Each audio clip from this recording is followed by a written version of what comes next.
안녕하십니까? 영국문화원 서울교대 영어교육 웨비나 5차에 오신 것을 환영합니다. 오늘은 개정교육과정 맥락의 영어 수업으로서 초등분과와 중등분과로 진행됩니다. 먼저 첫 번째 시간에는 초등분과로 프로젝트 학습으로 성장하는 영어 교실을 김현희 서울 신남성초등학교 선생님께서 발표해 주시겠습니다. 네, 이 프로젝트는 영국문화원의 티칭 잉글리시 플랫폼과 함께 하는데요. 개정 영어과 교육과정 맥락에서 활용 가능한 소재 중심의 영국문화원 티칭 잉글리시 리소스 파일을 이 등록 웹페이지에서 제공을 할 때 여러분들께서는 웨비너 5차 자료 탑재 시 다운받을 수 있도록 하겠습니다. 네, 저는 오늘 진행을 맡은 서울교육대학교의 안경자 교수입니다. 반갑습니다.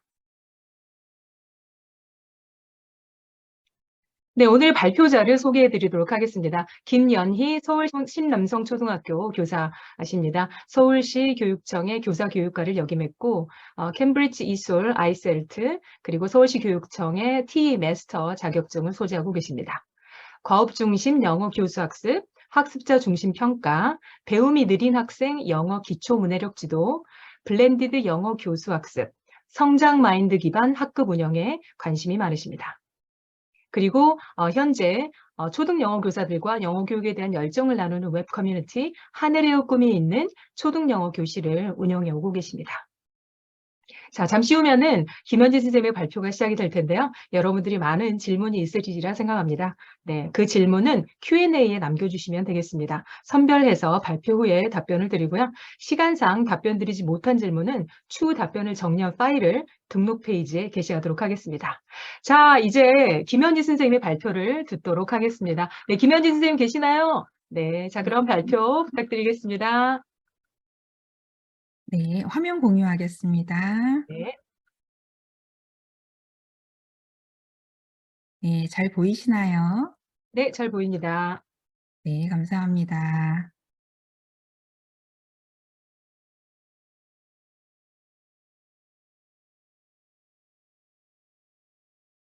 자, 그러면 시작하도록 하겠습니다. 선생님들 반갑습니다.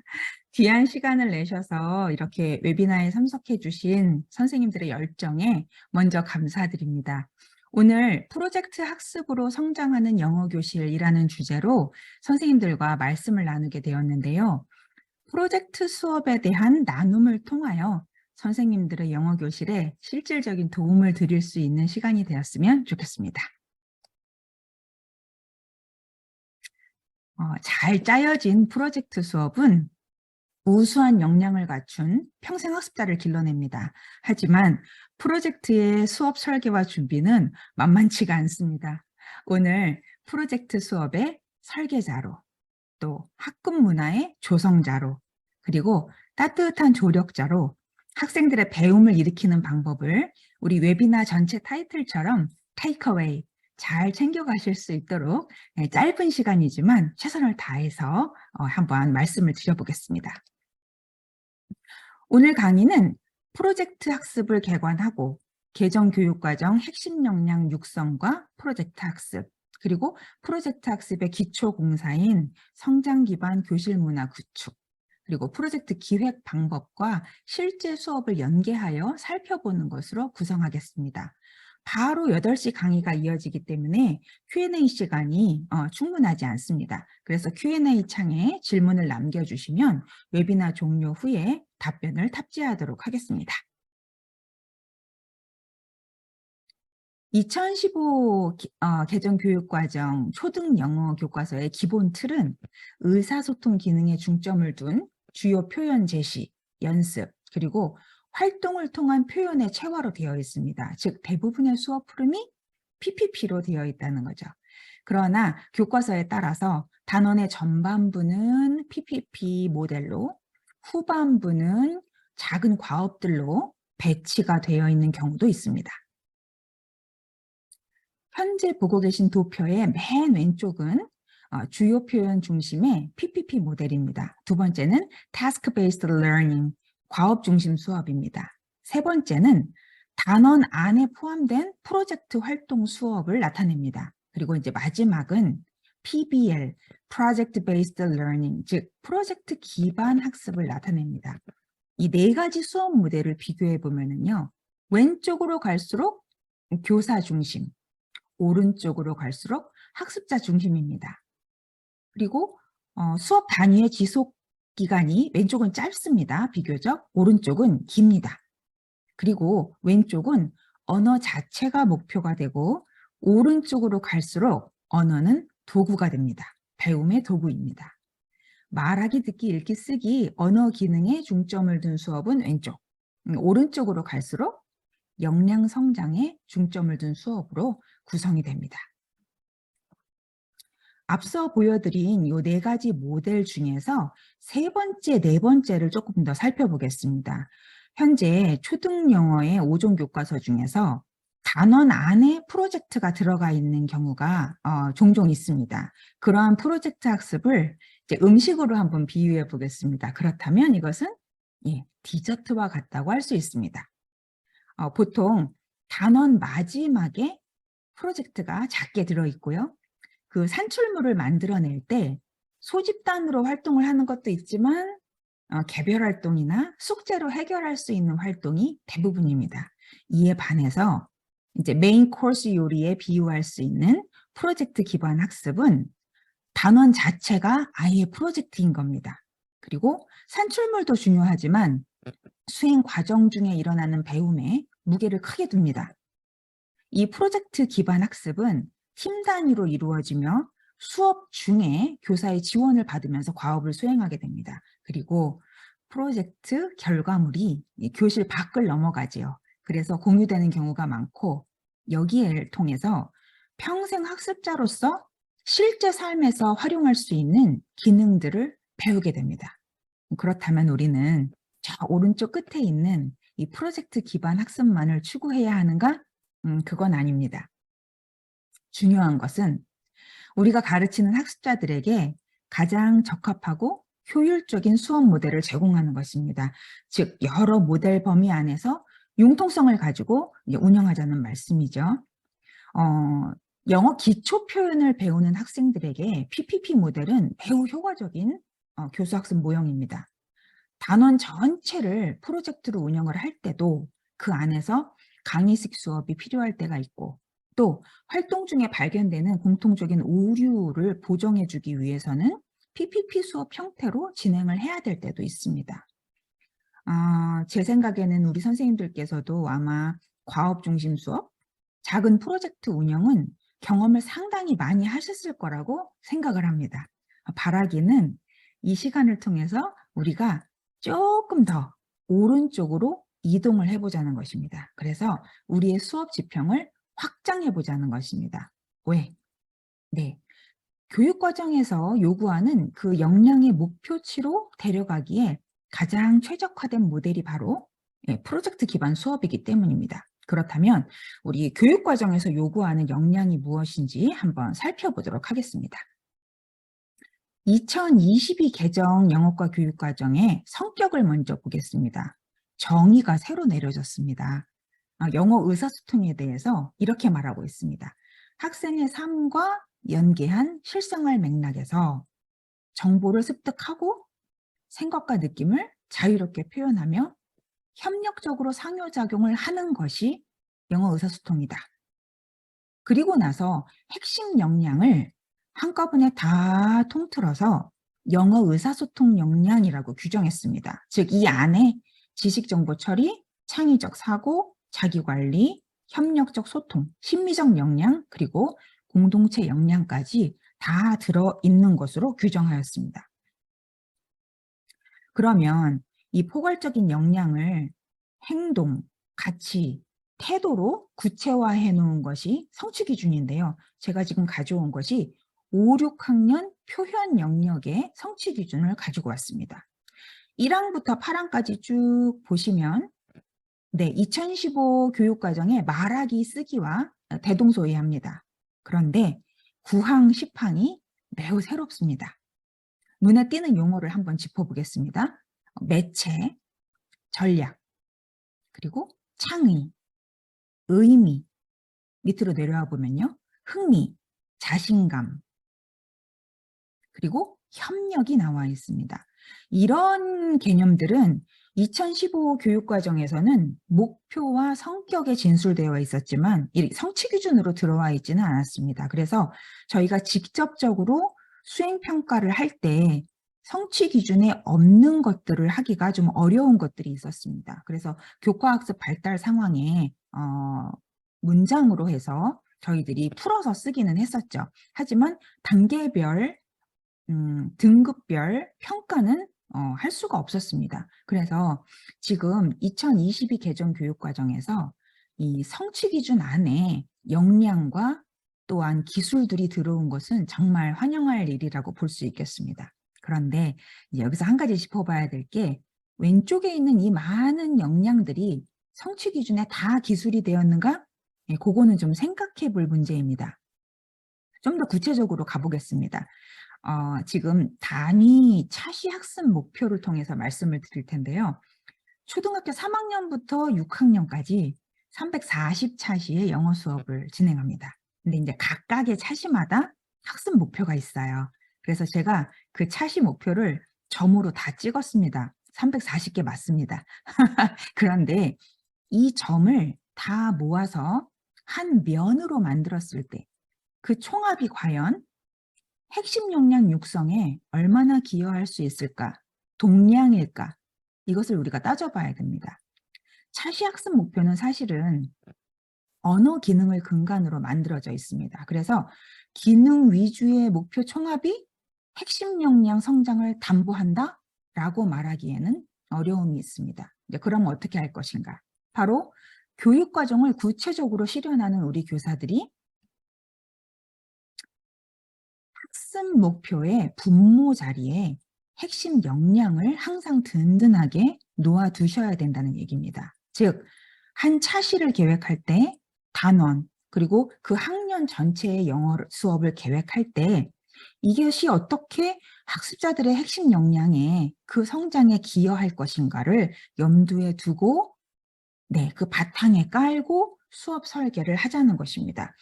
이러한 역량 성장을 위한 수업 설계로서 이제 프로젝트 기반 학습을 실천해 보자는 말씀을 오늘 드리는 것입니다. 그런데 앞에서 말씀드렸듯이 이게 만만치가 않습니다. 그 이유는 걸림돌이 많기 때문입니다. 자, 길고 무거운 프로젝트를 제시합니다. 그러면 어렵겠다, 힘들겠다 이렇게 생각하기 때문에 동기유발이 참 어렵습니다. 그리고 긴 프로젝트 기간 동안에 일정에 맞추어서 자료를 수집하고 발표물 제작하고 제출하는 자기 관리 기능, 그 능력이 또 있어야 합니다.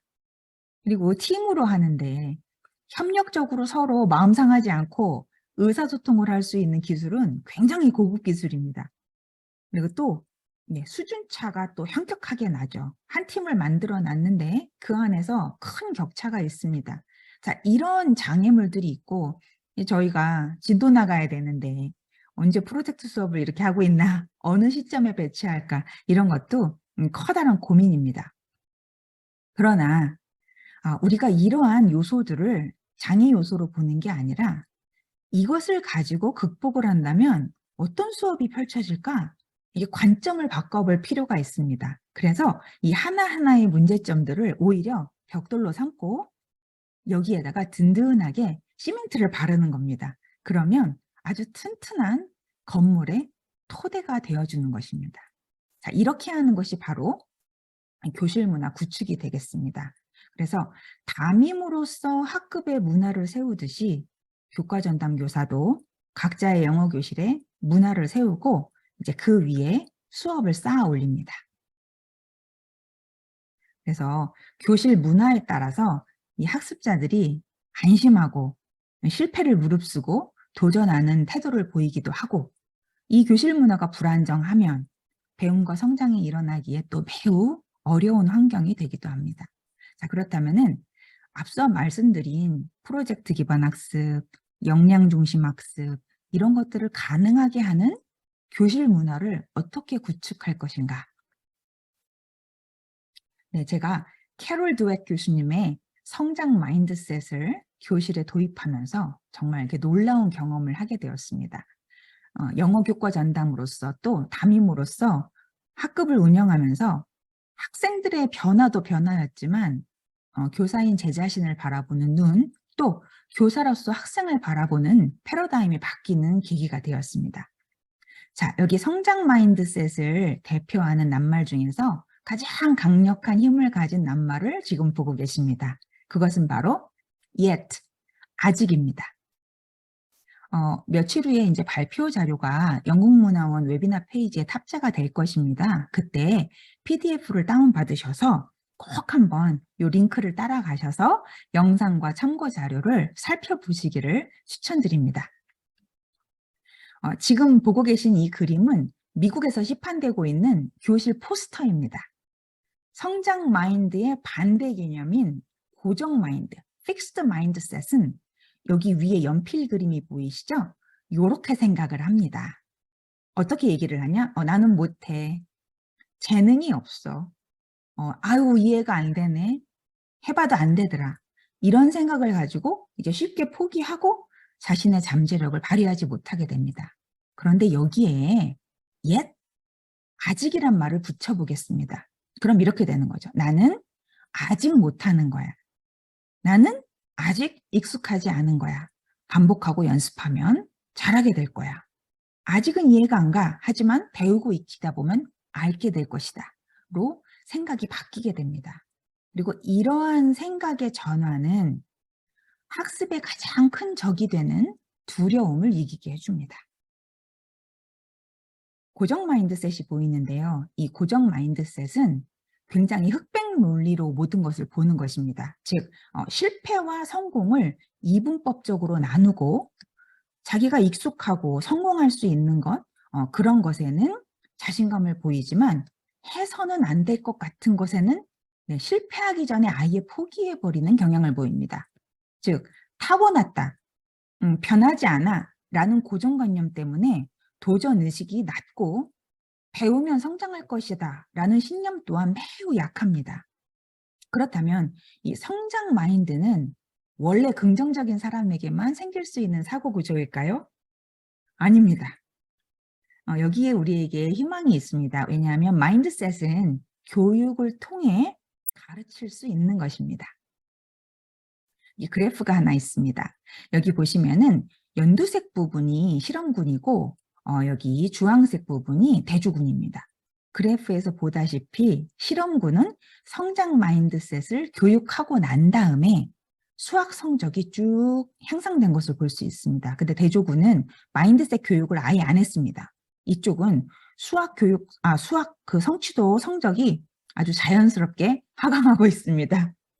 처음 출발점에서 수학 실력에 큰 차이가 없었는데 이 학생들의 변화는 바로 마인드셋을 교육하면 학습에 대한 태도뿐만이 아니라 실제 성취도까지 높아진다는 것을 보여줍니다. 그러면 우리 교실에서 이 성장 마인드를 어떻게 가르칠 것인가? 제가 3가지로 정리를 해봤습니다.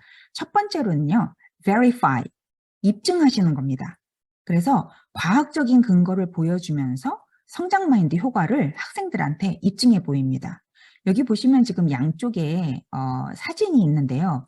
여기 붉은색으로 되어 있는 부분은 뇌가 활성화되는 겁니다. 이 둘 다 지금 어려운 문제를 만났습니다. 픽스드 마인드셋을 가진 사람은 어려운 문제를 만났을 때 아무 변화가 없습니다. 왜냐하면 도전을 안 할 거기 때문에. 그런데 성장 마인드셋을 가진 사람의 뇌는 어려운 문제를 봤을 때 가슴이 뛰는 거죠. 오, 도전해야 되겠다. 이런 사진을 학생들에게 보여주시고 실제로 뉴런의 움직임들 이런 것들을 촬영하고 과학적으로 입증해 놓은 자료들이 여기 지금 링크가 되어 있는 곳에 과학 연구 결과가 나와 있습니다. 그래서 이런 것들을 학생들하고 쉐어링을 하시는 것은 그들에게 신뢰를 줄 수 있는 자료가 됩니다. 두 번째로는 verbalize, 자꾸 말해야 됩니다. 학생들이 성장 마인드를 키우는 말을 서로 주고받도록 교육합니다. 마지막으로는 visualize, 학생들 눈에 보이도록 게시를 하는 겁니다. 그래서 실패를 딛고 일어선 사람들의 일화를 들려주는 것, 또 성장 마인드를 주제로 한 책을 읽어주시는 것도 아주 좋은 방법입니다. 여기 오른쪽에 사진은 지금 저희 교실에 붙어있는 포스터입니다. 미리 캔버스 아시죠, 선생님들? 거기에서 만들고 현수막으로 제작을 했어요. 말풍선 안에 보시면은 성장 마인드를 키워주는 이런 말들이 들어있습니다. 지금 아침마다 학생들과 여기에 있는 대화문들을 두세 개씩 읽고 하루를 시작합니다. 제가 올해 2학년을 담임을 맡고 있거든요. 그런데 이런 걸 아침에 따라하게 합니다. 궁금한 것을 알아보는 멋진 너. 그럼 학생들이 궁금한 것을 알아보는 멋진 너. 차근차근 하나씩 해가면 돼. 어려워도 도전하고 견디는 너. 배움의 근육이 더 자랐구나. 그런데 이제 특이한 게 뭐냐면은 이렇게 연습할 말들을 학습 활동 중에 아이들끼리 서로 자연스럽게 주고받는 것을 발견할 수 있었습니다. 연습하면 아이들 것이 됩니다. 자, 이렇게 해서 성장 마인드셋을 실제로 기를 수 있는 3가지 방법을 말씀을 드렸고요. 그 다음에 우리가 성장을 기반으로 하는 배움, 이것에 마음 놓고 학생들이 도전할 수 있는 문화를 만들기 위해서는 수준차부터 잡고 가야 됩니다. 자, 교실 안에서는 수준차가 존재할 수밖에 없습니다. 언어 기능만 수준차가 나는 게 아니죠. 사회적 기술, 다양한 역량의 수준도 차이가 많이 납니다. 하지만 성장 기반의 문화 속에서는 이런 수준차가 큰 문제가 되지 않습니다. 왜냐하면 모든 수준의 학습자들이 자기 수준에서 성장을 해나가기 때문입니다. 제가 학년 초에 항상 보여주는 그래프가 있습니다. 이게 학생들의 출발점입니다. 모두 다 다른 출발점에 서 있습니다. 영어 성취도 차이가 나는 거 학생들 모를까요? 다 압니다. 전부 다 알고 있습니다. 그래서 그 다음 그래프를 보여줍니다. 1년 뒤에 도착점을 보여주면은 학생들이 좀 혼란스러워합니다. 여기 A, B, C, D 학생이 있는데 가장 높은 성취도를 보인 1년 후의 학생은 C하고 D죠. 이 학생들이 1년을 잘 보낸 것일까요? 아니면 그보다 성취도가 좀 낮지만 A, B 학생이 1년을 잘 보낸 것일까요? 이렇게 질문하면 학생들이 알아차립니다. 4명의 학생 가운데 가장 많이 노력하고 성장한 사람은 네, A입니다.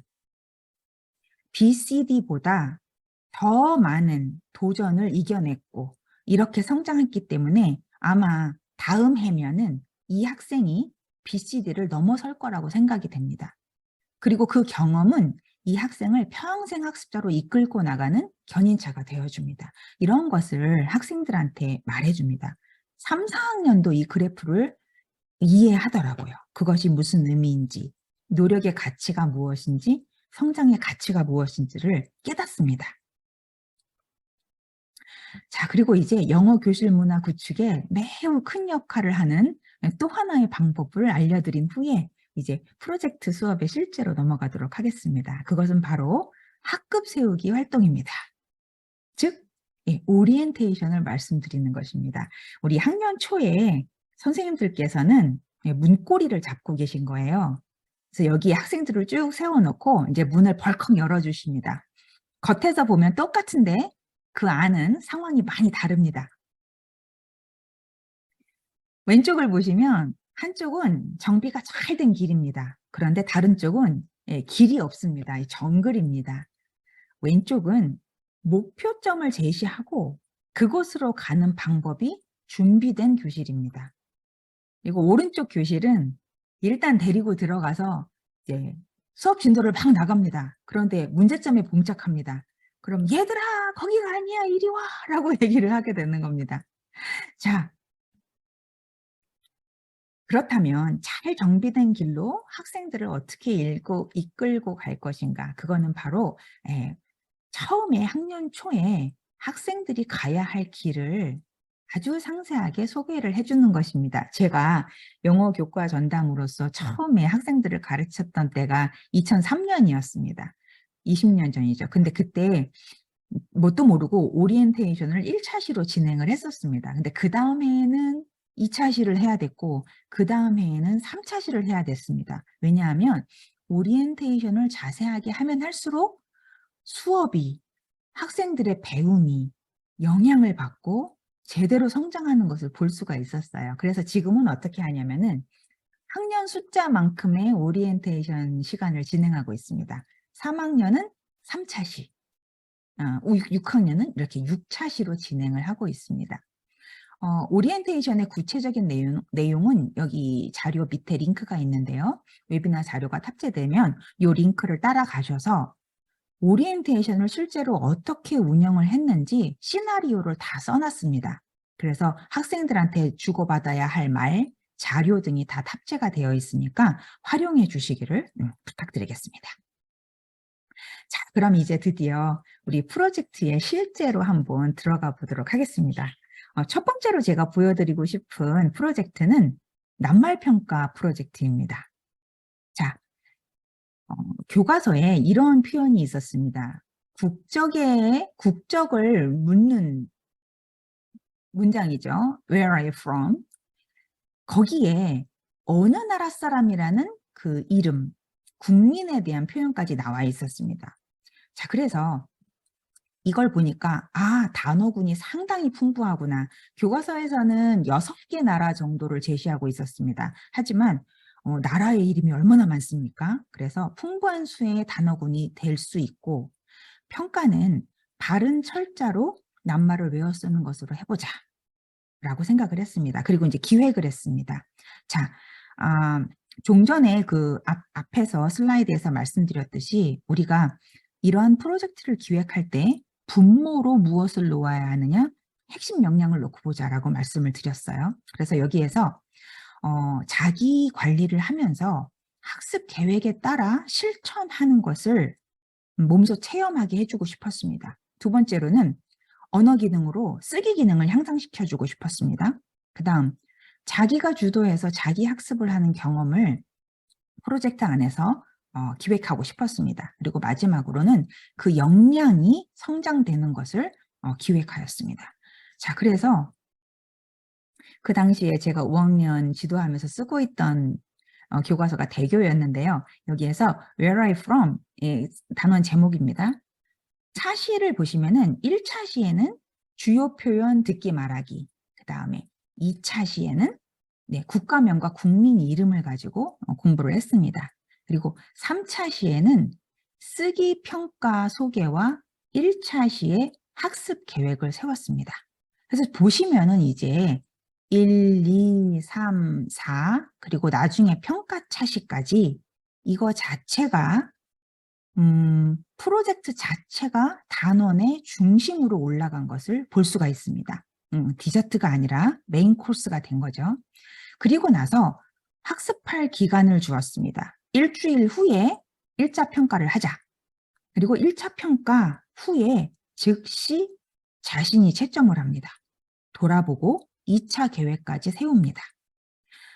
제가 학생들 평가 결과를 보고 공통 오류를 찾아서 보정 지도하는 PPP 수업을 한 번 또 합니다. 그리고 나서 2차 평가를 보고 3차 평가는 희망자만 봅니다. 2차까지 한 것이 마음에 안 들어요. 그러면 어느 날 몇 시까지 영어실로 오십시오. 이것은 희망자만 하는 겁니다. 라고 얘기를 했습니다. 제가 여기 3차 평가에 있어서는 내기를 좀 했습니다. 저희 원어민 선생님이 이 친구들을 아는데 이 친구들 작년에 공부했던 걸로 봐서는 절대로 3차 평가에 아무도 안 올 것이다 라고 얘기를 하는 거예요. 그래서 저랑 내기를 했습니다. 원어민 선생님이 5명 오면 잘 오는 것이다. 네, 그 전체 학생이 80명 정도 됐거든요. 한 학년이 80명이 됐었는데 5명 오면 잘 오는 거다 이렇게 얘기를 했었습니다. 근데 저는 확신이 있었거든요. 이 친구들 15명까지 올 거다. 10명 이상은 넘는다 라고 얘기를 했습니다. 자, 그리고 나서 결과는 어떻게 되었을까요? 네, 잠시 후에 보여드리겠습니다. 그래서 제가 이제 평가 기준을 세웠는데요. 일반 평가를, 낱말 평가를 볼 때는 몇 개 이상 해놓고 상중하로 나누는데 저는 이것을 패스페일로 했습니다. 즉 학생들에게 학습 부담은 줄여주면서 레인지를 많이 놓고 그 안에서 스스로 선택할 수 있도록 범위를 융통성 있게 마련을 했습니다. 지금 음량이 약간 작으십니까? 네네. 그럼 조금 더 큰 소리로 하도록 하겠습니다. 교수님, 지금 제 음성이 좀 작게 들리시나요? 잘 들립니다. 네, 네. 알겠습니다. 그럼 좀 더 마이크에 가까이 대고 얘기를 하겠습니다. 네네. 자, 네. 자, 그래서 여기 그 국가 이름하고 국가명을 5개 국만 제대로 쓰면 이게 패스다라고 얘기를 했습니다. 하지만 목표를 더 세워서 20개국, 즉 40개의 낱말까지 도전을 해보라고 얘기를 했습니다. 그리고서는 조건을 주었습니다. 너무 무리하게 세우지 말 것, 그 다음 또 너무 쉬운 목표를 세우지 말 것, 그리고 최대한 노력해서 달성할 수 있는 목표를 세울 것이라고 얘기를 했습니다.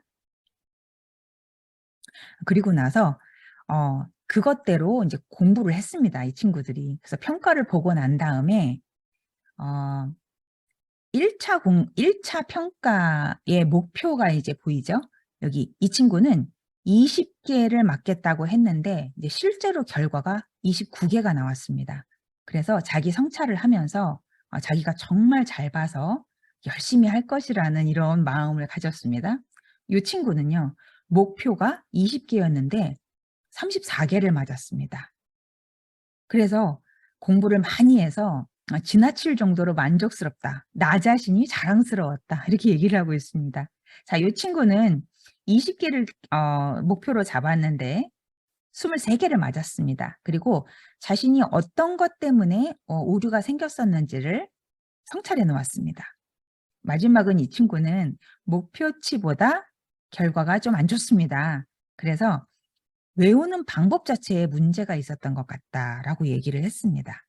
이렇게 해서 1차, 2차까지 평가를 보고 이제 드디어 3차 날이 되었습니다. 3차 평가는 희망자만 오는 거였습니다.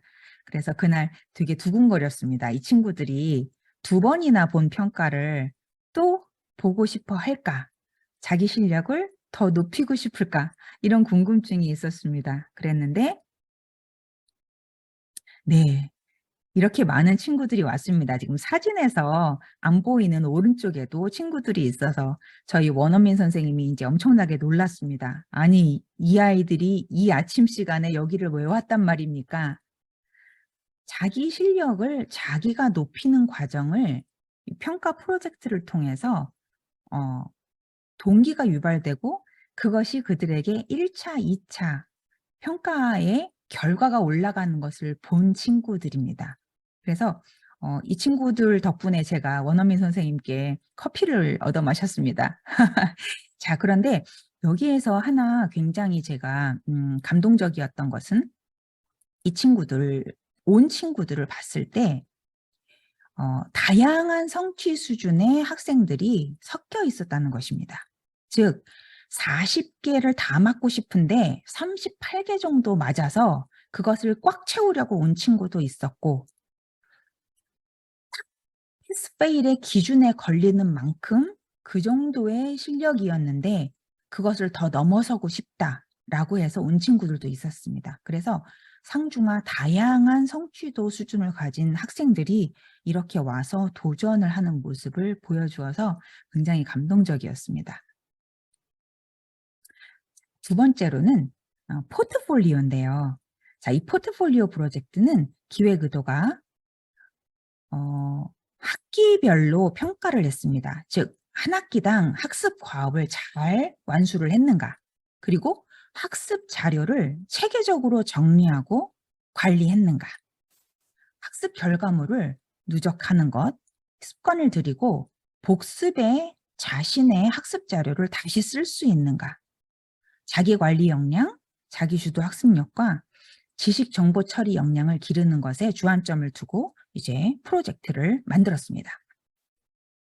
보시면 기간이 1단원에서 6단원으로 되어 있습니다. 즉, 한 학기 전체를 통틀어서 시행하는 장기 프로젝트입니다. 그리고 당시에는 영역이 말하기, 듣기, 읽기, 쓰기로 되어 있어서 제가 쓰기라는 영역으로 나이스에다가 기재를 했어요. 그런데 이제 2022에서는 요거를 표현으로 하게 되겠죠. 자, 그래서 성취 기준을 가져왔습니다. 3개의 성취 기준을 가져오고 핵심 역량을 잡아놓고 평가 시기는 수시다. 자, 그래서 예시문을 참고하여 짧은 글을 쓰고 또 학습한 내용을 정리하고 바르게 보고서를 작성할 수 있다라고 평가 기준을 잡았습니다. 그리고서는 촘촘하게 이것을 수량화해서 점수를 매겼습니다. 학습물마다 노력도에 따라서 1, 2점을 주었습니다. 그리고 복습 가능하게 정리를 잘했을까? 가정에서 숙제를 하는 것도 노력도에 따라서 점수를 줬습니다. 그리고 복습 노트라는 시스템을 이용했는데요. 각 단원을 마칠 때마다 스스로 배움 자료를 제작하는 것이었습니다.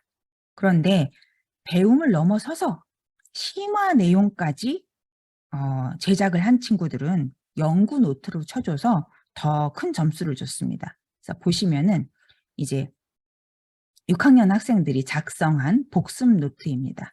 배운 것을 어떤 형태로든 자기가 스스로 소화하고 그것을 익혀내서 이렇게 산출물을 만들었습니다. 이것은 전 학생들의 복습 노트를 단원이 끝날 때마다 영어실과 영어실 바깥 복도에다가 죄다 게시를 했습니다. 그래서 학생들이 서로 보면서 갤러리 활동도 하고 여기에서 또 복습이 일어날 수 있도록 했습니다. 여기 보이는 이 만화를 보시면요. 이게 굉장히 재미있게 만들어진 아이템인데요. 이 친구 같은 경우에는 복습 노트를 시리즈로 해서 한 권의 만화책이 될 정도의 양으로 배운 주요 표현과 자기가 연구한 내용을 다 집어넣어서 작품을 만들었습니다. 그래서 아주 좋은 작품들이 복습 노트를 통해서 많이 나왔습니다. 점검은 이런 식으로 했습니다. 지금 A4 클리어 파일 폴더에 학생들이 전부 다 완성한 것을 모아놨는데 여기 오른쪽에 아래 보시면은 플래그가 꽂혀 있는 게 보입니다. 이것은 뭐냐? 네, 완성이 제대로 안 된 것이거나 오류가 있는 것들입니다. 이렇게 꽂아주면 학생들이 이것을 고치고 다시 리바이즈하는 기간을 줍니다. 그 기간이 끝나고 나서 여기 보시면은 자기 스스로 자기가 어떻게 했는지 확인을 하도록 했습니다. 그래서 나의 확인, 학습지와 숙제는 62번을 한 것이죠. 그리고 복습 노트는 6단원이 있었는데 5단원만 했네요. 좀 부족하죠. 자, 그다음에 이거는 선택 과제였고요. 옆에 친구가 또 다 같이 세줍니다. 그래서 이렇게 해서 점수화한 것을 가지고 실제로 단계별 평가 결과로 생활통지표에 나가도록 하였습니다. 그래서 학생들이 한 학기 동안 이 포트폴리오를 자기가 스스로 정리하고 학습을 복습을 하면서 나중에 중학교 졸업하고 나서 중학생이 되어서 왔을 때 이제 하는 얘기가 있었습니다. 선생님께서 그때 저희 포트폴리오 프로젝트로 이렇게 하게 해주셔서 진짜 잘 쓰고 있습니다. 어떻게 잘 쓰냐? 네, 중학교에 가서도 이 방식으로 자기가 복습을 해가면서 체계적으로 정리를 하고 그것을 가지고 또 평가를 대비하는 공부를 하고 있다는 얘기를 했습니다. 그래서 굉장히 고마웠습니다. 자, 이제 세 번째로는 버디 시스템을 활용한 프로젝트에 대해서 이제 소개 말씀을 드리겠습니다. 이 버디 시스템이라는 것은 뭐냐면은 제가 현재 수준에서 열심히 배워서 성공 경험을 쌓는데 나뿐만이 아니라 서로의 배움을 위해서 협력하는 공동체 역량을 참 길러주고 싶다. 이런 생각을 하게 되었습니다. 그래서 보통 친구들을 도와주는 사람을 리더라고 해야 되나, 캡틴이라고 해야 되나 여러 가지 이름으로 고민을 많이 했었는데 친근한 버디라는 이름을 이제 쓰고 싶었습니다. 그래서 혹시 버디 시스템이라는 용어가 따로 있는지 좀 찾아보았습니다. 찾아보았더니 영미권에서 버디 시스템은 두 사람 이상을 짝을 지어서 이제 안전이 담보되지 않은 그런 활동을 할 때 짝을 지어서 내보낼 때 버디 시스템이라고 부르고 있었습니다. 예를 들어서 수영 수업을 갔을 때 교사나 안전요원이 보고는 있지만 밀착해서 자기의 버디를 안전하게 지금 제대로 하고 있나, 다리에 쥐가 나진 않았나 이런 것을 살펴보는 짝꿍 개념으로 버디 시스템을 쓰고 있더라고요. 근데 이제 저는 이 버디 시스템이란 이름을 바꾸었습니다. 바꾸어서 개념을 바꾸어서 존중과 배려로 의사소통 역량을 키우고 서로를 위해서 협력을 하되 이 버디 시스템은 자원자로만 구성을 해보자. 그래서 친구들을 돕고 그 안에서 자기도 배움의 기쁨을 누릴 수 있는 그런 한번 시스템을 만들어 보자는 생각을 했습니다. 자, 그래서 자기소개 프로젝트를 버디 시스템을 활용해서 하도록 기획을 해봤습니다. 버디는 자신의 프로젝트 수행에 최선을 다해야죠. 자기 먼저 잘해야죠. 그 다음에 모두몬의 프로젝트 수행 과정을 적극적으로 돕고 버디와 모두몬 1대1의 어떤 노력이 아니라 그 모둠이 함께 미션을 달성하게 하고 싶었습니다.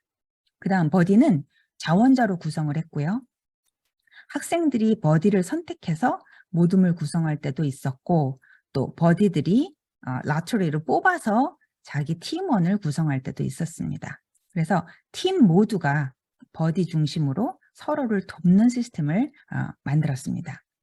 자, 자기소개 프로젝트는 발표 원고를 써야 되겠죠. 그런데 이 발표 원고는 발표 전에 이미 모둠에서 피드백을 받고 모둠에서 피드백 받은 것을 교사 피드백을 통해서 완성하는 것으로 했습니다.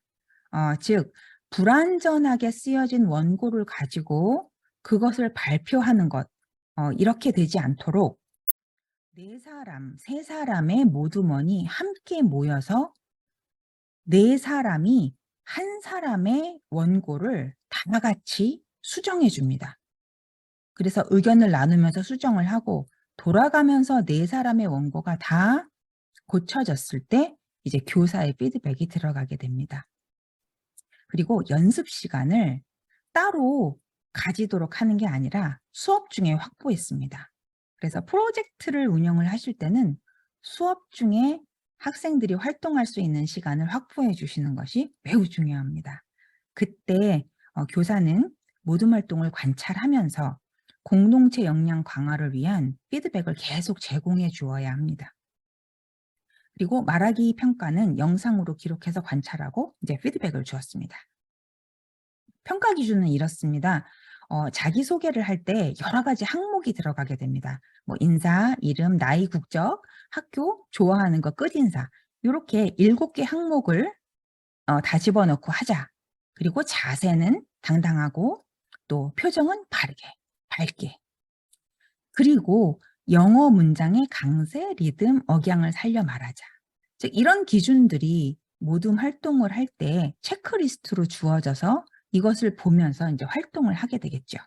4번은 유창성을 얘기하는 거고요. 5번은 서로 돕기, 그리고 이 모든 과정에 있어서 일정을 잘 지키면서 연습 과정에 최선을 다하는 것을 기준으로 삼았습니다. 자, 그래서 이제 수업 시간에 버디 시스템을 모르는 우리 친구들에게 처음으로 버디 시스템을 소개를 해줬습니다. 그때 사용했던 슬라이드인데요. 이렇게 소개를 했습니다. 들어는 보았나 버디 시스템. 이 버디 시스템은 한 방에 4가지를 득템한다 라고 얘기를 했습니다. 첫 번째 성장 마인드입니다. 성장 마인드를 친구들과 함께 확인해 볼 수 있는 기회다. 유는 영어를 유창하게 할 수 있는 유창성을 말합니다. 그 다음에 자는 자기 주도 학습 경험을 하게 된다. 세는 세계 시민 소양을 기르는 역량 중심의 활동을 할 수 있는 시스템이다. 이런 말을 해줬습니다. 그래서 각자의 수준이 다르지만 우리는 자기 수준에서의 성장을 이루어서 모든 사람이 다 같이 윈윈하는 그런 배움을 한번 만들어 보자. 자, 그래서 이제 버디가 되고 싶도록 자원하는 마음을 가지도록 이렇게 러닝 피라미드를 보여줬습니다. 우리가 어떤 지식을 자기 것으로 만들 때 강의, 뭐 읽기, 뭐 토론 이것보다 훨씬 더 강력한 효과를 가지는 것은 다른 사람을 가르치는 것이죠. 그래서 여러분들이 이런 기회를 갖게 됩니다. 버디가 되면. 그리고 또 하나. 이때 가졌던 우리 이런 팀 프로젝트의 활동은 중학교 가도 고등학교 가도 성인이 되어도 정말 프로젝트 단위로 움직이는 세상이라 반드시 여기에서 익힌 스킬들을 그때 잘 쓸 수 있습니다. 라고 얘기를 했습니다. 여기에 장애물이 있죠. 네. 우리 친구들한테 나의 실력을 들키면 어쩌지? 못한다고 나를 놀리면 어쩌지? 이런 것들에 대해서는 두려움을 떨치고 할 수 있도록 바로 학급 세우기 활동에서 안전한 배움의 문화가 여기에 기반이 되어 있어야 학생들이 이런 두려움을 많이 떨칠 수 있겠죠. 그래서 부끄러운 것이 아닙니다. 못하는 것, 부족한 것, 이게 부끄러운 게 아니라 시도하지 않는 것이 부끄러운 것입니다. 라고 이제 강조를 해줍니다. 그래서 우리 모두 슈퍼히어로가 될 수 있는 방법인데 할 수 있겠습니까? 하고서는 이제 버디를 뽑았습니다. 지금 여기 보면은 협력 원고 작성이 나오는데요. 네, 여기에 학생들이 처음에 자기 혼자서 원고를 작성할 수 있도록 예시문들이 있습니다. 그래서 요거를 작성을 하고 모둠 활동을 할 때 체크리스트를 준비해서 지금 모든 내용이 다 들어가 있는가, 표정, 리듬 억양, 유창하게 말했나, 서로 도왔나 하는 부분들을 계속 체킹하면서 가도록 체크리스트를 줬습니다. 네, 그리고 이제 사진 자료를 보시면은 여기 칠판에 위에 이름들이 쭉 적혀 있습니다. 이것은 친구들을 돕겠다는 버디로 자기가 자원을 한 경우입니다.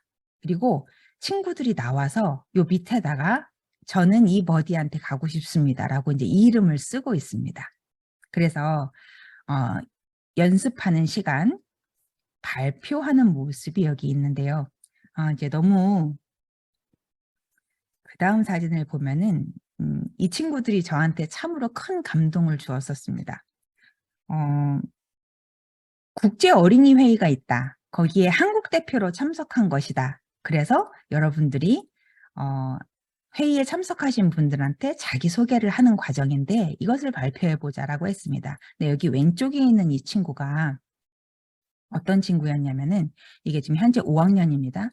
4학년 때 약하거나 학업 성적이 낮거나 이런 친구들을 아주 많이 괴롭혔던 친구예요. 그래서 제가 이 학생의 교실 앞을 지나갈 때 보면은 안 남아있는 날이 없었습니다. 담임 선생님이 데리시고 계속 상담을 하면서 교육을 하고 있던 학생이었어요. 근데 5학년이 되어서 이 버디 시스템을 한다고 하니 이 친구가 버디에 자기 이름을 쓰는 거예요. 그래서 야, 대단하다. 이름을 쓰고 저렇게 남을 돕고자 하는 그 시도 참 좋다라고 했는데 조금 걱정이 되었습니다. 이 친구 밑에 그 팀원이 되겠다고 이름 쓰는 친구가 한 명도 없었습니다. 그래서 결국은 친구들이 다 다른 친구 버디들을 고르고 난 후에 나머지 친구들이 이 친구를 골랐어요. 지금 보시면은 요 가운데에 서 있는 이 친구는 영어 성취도 수준이 굉장히 낮은 친구입니다. 이 친구는 4학년 때 영어 시간에 너무 자신감이 떨어져서 단 한 번도 손을 들고 발표를 하거나 앞에 나와서 발표하는 기회에 참여를 하지 않은 친구입니다. 그랬던 친구였는데 이 버디 활동을 통해서 이 친구가 원고를 다 외웠어요. 외웠지만 나와서 발표를 할 때 막힐 수가 있기 때문에 요 옆에 버디가 항상 함께 같이 서서 프롬프트 역할을 하도록 했습니다. 근데 제가 보면서 깜짝 놀랐던 게 뭐냐면은 이 친구 원고 내용을 옆에 있는 버디 친구가 중얼중얼 입으로 다 외우고 있는 거예요. 이 친구까지 다 외웠죠. 그래서 서로 눈을 마주치면서 발표를 잘 끝냈습니다. 근데 이제 제가 여기에서 이 발표를 잘한 친구한테 여기 있는 5학년 친구들이 엄청난 박수를 쳐줬습니다. 발표를 영어 시간에 해본 적이 없는 친구인데 어떻게 저렇게 발표를 했지 하고서는 박수를 막 쳐줬는데 저는 그 순간에 이 옆에 있던 버디 친구를 유심히 보고 있었습니다. 이 친구의 성공에 대해서 이 버디는 어떤 마음을 가졌을까? 그랬는데 제가 정말 깜짝 놀랐던 것이 이 버디 친구가 아무도 모르게 뒤를 돌아서 주먹을 쥐고 하면서 조그만 소리로 너무나 좋아하는 모습, 즉 자기가 함께 열심히 노력해서 팀원으로서 활동한 이 친구의 성공이 자기 성공이라는 생각이 들어서 굉장히 기뻐하는 모습을 보여줬습니다. 저는 그래서 그 모습을 보면서 이 순간이 저 친구한테는 굉장한 아하 모먼트가 됐겠구나라는 생각을 했습니다. 자, 이것은 쿠킹쇼라는 비디오 촬영 프로젝트였었는데요. 이것은 제가 기획했던 것이 아니고 서술을 배우는 과정에 있어서 음식 만드는 레시피를 어떤 순서로 할 것인가라고 해서 first, second, third, fourth 이 서술을 배우는 단원이었어요. 그래서 학생들끼리 레시피를 써라 라고 하고서는 그것을 제대로 배치를 해보는 활동을 태스크를 했었습니다. 그런데 이제 학생들이 이렇게 말했습니다. 6학년들이 선생님 거기 있는 레시피대로 저희들 실제로 음식을 만드는 그런 프로젝트를 좀 했으면 좋겠습니다. 그래서 하자 그러면. 하지만 그냥은 안 되고 우리가 여기에서 배움이 일어나게 해보자 라고 해서 쿠킹쇼에서 비디오를 만드는 프로젝트를 하게 되었습니다. 자, 그래서 이렇게 스토리보드를 학생들이 짰습니다. 영상으로 만들 거기 때문에 거기에 어떤 말들이 들어갈 것인가 그리고 이제 리바이즈를 했습니다. 자, 이렇게 만들어졌고요. 지금 회의를 하고 있습니다. 이걸 어떻게 할까? 그리고 오른쪽을 보시면은 실제로 음식도 없고 조리기구도 없는데 지금 촬영들을 하고 있습니다. 모의 촬영을 하는 것이죠. 그리고 나서 그 촬영한 것을 보면서 서로 우리가 지금 이게 대본상에 문제가 있다. 이게 스토리보드를 고쳐야 되겠다라는 것들을 알아채고 이제 제대로 음식을 만들었습니다. 그래서 음식을 만들고 제가 지금 영상 하나를 정말 보여드리고 싶었는데 이제 시간이 많이 남지를 않아서 그 영상 또한 제가 PDF 자료 올릴 때 링크를 걸어두겠습니다. 그래서 학생들이 제작한 쿠킹쇼 비디오를 한번 감상해 주시기 바랍니다. 제가 이런 프로젝트 수업에 대한 교수학습 자료를 얻을 때 영국문화원의 Teaching English 사이트를 많이 이용합니다. 특히 복잡하고 긴 그런 영어 교육 이론들이 굉장히 짧은 아티클로 잘 정리가 되어 있습니다. 그래서 프로젝트 학습을 할 때 제가 어디에 기반을 두고 어떻게 해야 될까? 새로운 어떤 교육 동향은 어떤가를 알아볼 때 이 사이트를 많이 이용하고 있습니다. 그리고 굉장히 좋은 사이트인데요. 여기에 들어가 보시면은 PBL로 어떻게 학생들의 그 성장 욕구를 우리가 채워줄 수 있는가에 대해서 굉장히 촘촘하게 자료들이 제시되어 있는 사이트입니다. 그리고 태스크에 대해서 좀 자세히 알고 싶다라고 할 때는 여기 willis.com에 들어가시면 됩니다. 그리고 마지막으로는 제가 우리 초등 선생님들하고 함께 이루고 있는 커뮤니티인데요. 여기에 저 외에도 많은 선생님들이 실제로 프로젝트 학습을 진행한 것에 대해서 자료와 영상들이 올라와 있습니다. 그래서 가입하시고 싶은 선생님들은 링크를 통해서 가입을 신청해 주시면 감사하겠습니다. 그리고 제가 추천 도서를 이제 PDF 받으시면은 다 링크를 아마존으로 걸어놨는데요. 프로젝트 베이스드 러닝에 대해서 선생님들이 실질적 도움을 받을 수 있는 이런 참고 자료를 연결을 해놨습니다. 자, 시간은 짧지만 드리고 싶은 말씀은 많아서 막 달려온 듯한 느낌이 났는데요. 끝까지 경청해 주셔서 감사를 드리고 나중에 또 기회가 되면은 선생님들과 또 이렇게 프로젝트 학습에 대해서 말씀을 좀 많이 나누고 싶습니다. 끝까지 경청해 주셔서 감사합니다.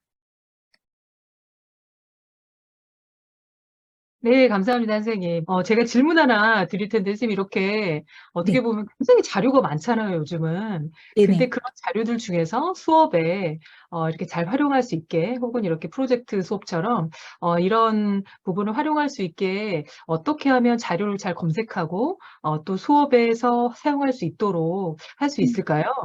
아무래도 공인된 곳에서 사용하는 것이 좋습니다. 그래서 저는 이제 프로젝트 학습에 쓰이는 영상이나 이런 자료들을 영국문화원에서 많이 찾아서 쓰고 있어요. Teaching English에 들어가셔서 네, 여기에서 resources가 있습니다. 제가 이제 프라이머리에서 굉장히 많이 찾고 있습니다. 네, 그래서 프라이머리에 들어가시면은 일단 여기에서 레슨 플랜 안에는 링크가 된 영상과 학습지까지 다 준비가 돼 있는 곳이 많습니다. 또 액티비티 위주로 들어가셔도 되고요. 그래서 제가 이제 북마크를 해둔 데가 있는데요. 선생님들께서도 사용해 보시고 아 내가 요거 기억해 두고 싶다라고 하시면은 이제 북마크로 주면은 또 사이트에서 이렇게 추천도 해줍니다. 제가 북마크 해놓은 걸 보고 이런 것도 좀 보시죠라고 이제 얘기를 합니다. 자 그래서 이론적인 것들도 이렇게 찾아볼 수 있고요.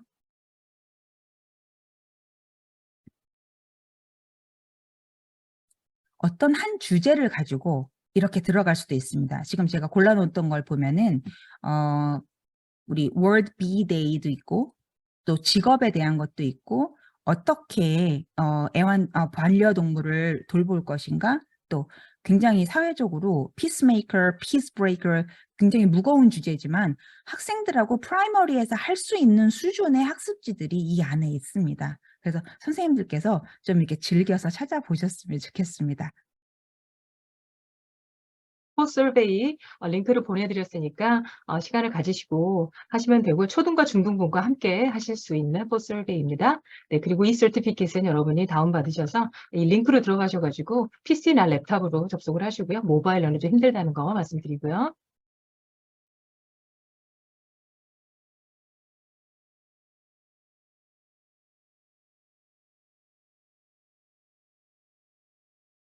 네, 감사합니다.